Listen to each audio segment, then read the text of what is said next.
Bem-vindos ao capítulo 4 de Fundamentos da Fé, Fé Bíblica, o conhecimento que sustenta. É muito comum que a fé seja descrita como um ato de crer sem qualquer evidência, quase como um salto cego no escuro. As Escrituras, no entanto, nos apresentam um quadro bastante distinto.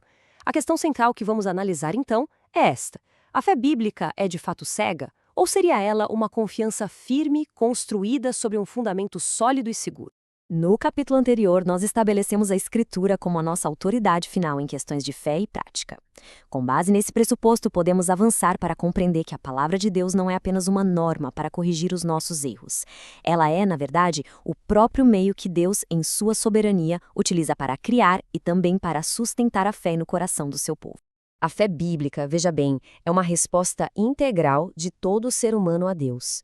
Ela envolve a mente, pois há uma verdade a ser conhecida, envolve o coração, em um ato de confiança e amor a Deus, e envolve a vontade, em submissão e obediência. Isso serve para refutar duas caricaturas muito comuns. A primeira, de que a fé simplesmente ignora as perguntas difíceis, e a segunda, de que a fé é um mero acúmulo de informações intelectuais. Longe de ser algo irracional, a fé bíblica é, na verdade, uma resposta a um Deus que fala, a um Deus que se revela. Por isso, ela é, em sua essência, relacional. Ela repousa sobre o fundamento sólido da revelação de Deus, estabelecendo assim uma base absolutamente segura para nossa confiança. É fundamental entender que Deus não deixou a origem da fé ao acaso ou à mera capacidade humana. Ele estabeleceu um meio específico, um canal pelo qual a fé é gerada nos corações. E esse meio é a sua própria palavra. O mecanismo ordenado por Deus para a criação da fé é a proclamação da mensagem do Evangelho. A fé surge, portanto, ao se ouvir a palavra de Cristo. Este é um princípio fundamental que a Igreja, ao longo da história, sempre valorizou. O apóstolo Paulo, em sua carta aos Romanos, capítulo 10, versículo 17, ensina com total clareza. Consequentemente, a fé vem por se ouvir a mensagem, e a mensagem é ouvida mediante a palavra de Cristo. A fé não é algo que geramos em nós mesmos. Ela é um dom de Deus, concedido através da pregação do Evangelho. É por essa razão que a leitura pública e a pregação fiel das Escrituras são atividades centrais na vida da Igreja. E essa palavra não foi apenas falada, mas foi também registrada, e com um propósito muito bem definido. Deus proveu um testemunho escrito para que a fé do seu povo não dependesse de rumores ou de uma espiritualidade vaga e sem forma. O Evangelho de João, por exemplo, declara explicitamente a sua intenção. O apóstolo não registrou todos os sinais que Jesus realizou, mas ele selecionou alguns com um objetivo claro em mente: conduzir o leitor à fé. Lemos em João capítulo 20, nos versículos 30 e 31. Jesus realizou na presença dos seus discípulos muitos outros sinais miraculosos, que não estão registrados neste livro.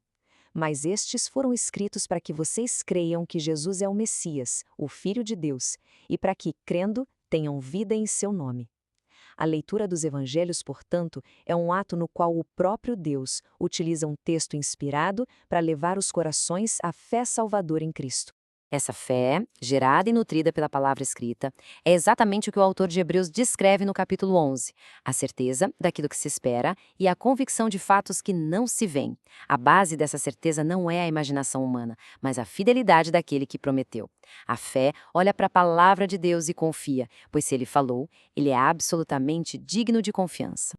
Uma compreensão correta da fé bíblica nos ajuda a evitar dois erros opostos e igualmente perigosos. Eles se manifestam quando o conhecimento e a confiança são separados um do outro. O primeiro perigo é o de uma fé sem conhecimento. Os sintomas são evidentes: fragilidade emocional, vulnerabilidade a falsos ensinos e uma vida cristã guiada por sentimentos inconstantes e não pela verdade objetiva. É como um navio sem bússola, à deriva. O segundo perigo é o conhecimento sem fé. Trata-se de acumular informações bíblicas sem submissão, sem arrependimento e sem amor a Cristo. É um conhecimento estéril, que infla o orgulho, mas não transforma o coração. Pois bem, tendo essa base teológica firmemente estabelecida, passemos agora à sua aplicação prática. Como é possível, então, nutrir uma fé que repousa firmemente na palavra de Deus? Em primeiro lugar, ouvir a palavra com atenção, através da exposição constante à Escritura. Em segundo, buscar o contexto, pois é o contexto que produz convicção. Em terceiro lugar, transformar a leitura em oração, pedindo a Deus entendimento e um coração submisso. Quarto, registrar as promessas de Deus para poder lembrar de seu caráter e fidelidade. E em quinto lugar, obedecer ao que já foi compreendido, pois a obediência é a prova de que a fé é viva.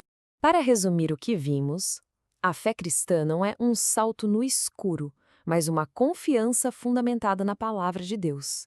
Vimos que Deus usa a Escritura para gerar a fé, conforme Romanos 10:17, e também para conduzir as pessoas a Cristo, como lemos em João 20. O alvo, portanto, é sempre unir conhecimento e confiança, o saber e o crer, evitando os perigos de separá-los. No próximo capítulo, nós avançaremos para analisar o fruto de uma fé bem fundamentada. Veremos como a palavra transforma a vida. O objetivo de conhecer a Escritura não é apenas saber mais, mas ser progressivamente transformado à imagem de Cristo.